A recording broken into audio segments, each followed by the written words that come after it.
अस्सलाम वालेकुम। पहाड़ी न्यूज़ पे एक और ख़ूबसूरत वीडियो लेकर आपकी खिदमत में हाज़िर हुआ हूँ। जी हाँ नाजरीन, ज़िंदगी बहुत तेज़ चली हो जैसे।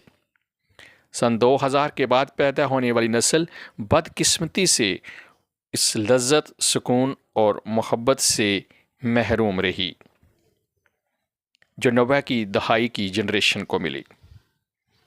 नाजरीन, हमने ज़िंदगी के असल रंग अपनी आखिरी हिचकियाँ लेते हुए देखे और उन्हें अलविदा किया। हमने मिट्टी के चूल्हों पे करती हुई चाय का बेहतरीन जायका लिया और मिट्टी के बर्तनों में बनते सालनों की महक से खुद को लुत्फ़अंदोज़ किया। हमने स्कूल डेस्क या बेंच पर बैठकर साथ वाले बेंच पर अपना बस्ता रख कर कहा कि ये जगह मेरे दोस्त की है, यहाँ वो बैठेगा। हमने नानी और दादी से वो कहानियाँ भी सुनी जिनके हिसार में जवानी तक मुब्तला रहे। हमने 4-4 आने, 8-8 आने, रुपया 2-2 रुपये जमा करके गेंदें खरीदी, शाम देर तक क्रिकेट खेला और घर लेट आने पर मार भी खाई।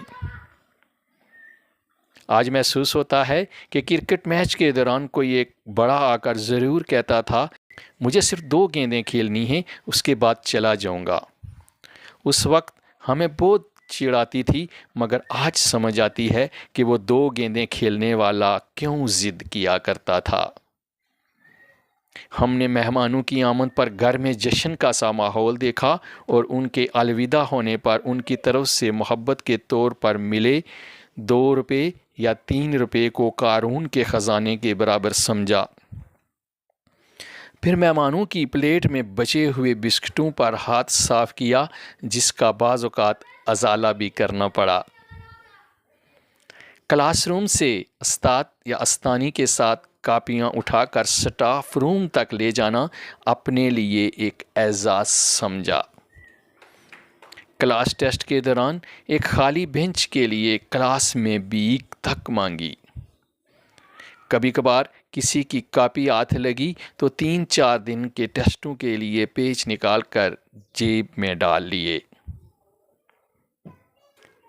नाजरीन, हमने पड़ोस के घरों में सालन देते और लेते देखा।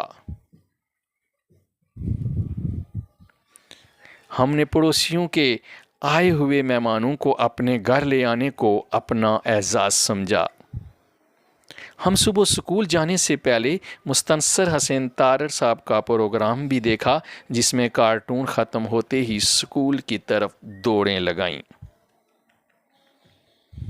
हमने 50-50, आगोश, जंगलूस, सूरज के साथ साथ, अंधेरा उजाला, बाअदब बामलाहज़ा, होशियार, ऐनक वाला जिन, धुआं, गेस्ट हाउस वगैरह जैसे नायाब ड्रामे देखे जो ब्लैक एंड वाइट टीवी पर देखे।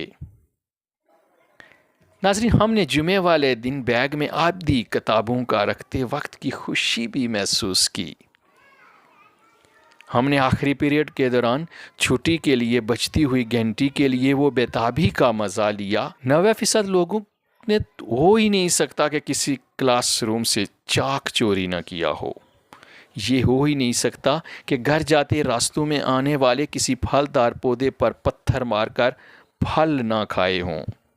ये अलग बात थी कि अक्सर औकात फलों के साथ मालकान की तरफ से बहुत कुछ सुनने को मिला, मगर हमने परवाह नहीं की और दरगुजर फरमाया और दूसरे दिन फिर वही रवायत जारी रखी।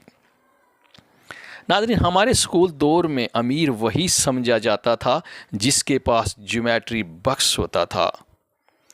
पानी के लिए एक बोतल जो अक्सर कांधों पर लटकाई जाती थी और जो टिफ़न में घर से खाना ले आता था। हाँ, ये अलग बात थी कि हमारे होते हुए वो खाना उसे कभी कभार ही नसीब होता था। गुलाब लम्हों के मखमल पर खेलते बचपन, पलट के आ मैं तुझसे शरारतें मांगूं।